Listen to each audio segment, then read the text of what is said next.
എക്സിൻ്റെ 15% X into 15%, 15/100 സമം വൈയുടെ 40%, വൈ ഇൻറ്റു 40/100. ഈ 100 കട്ടായാൽ 15 എക്സിൻ്റെ വില 40 വൈ.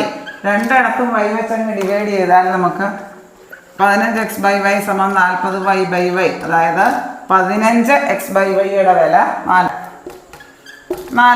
കിട്ടി. അങ്ങനെയാണെങ്കിൽ x/yയുടെ വില കാണാൻ കൂടെ കിടക്കുന്ന 15 ഇവിടെ കൊണ്ടുവന്ന് ഹരിച്ചാൽ മതി. 40/15 5 വെച്ച് കട്ടാക്കുക.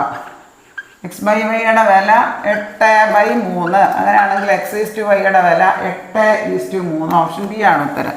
എക്സിൻ്റെ 15%, എക്സിൻ്റെ 15/100, വൈയുടെ 40% തുല്യമാണ്. വൈ ഇൻറ്റു 40/5 എക്സ് സമം 40 വൈ. ഇവിടെ രണ്ടിടത്തും വൈ വെച്ചങ്ങ് ഡിവൈഡ് ചെയ്താൽ മതി. 15x/y equal to 40y/y. Y കട്ടാകും. 15x/yയുടെ വില നമുക്ക് 40 കിട്ടും.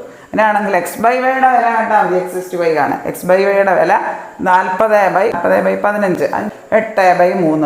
x/y 8/3 ആയാൽ x/y എന്ന് പറയുന്നത് 8:3.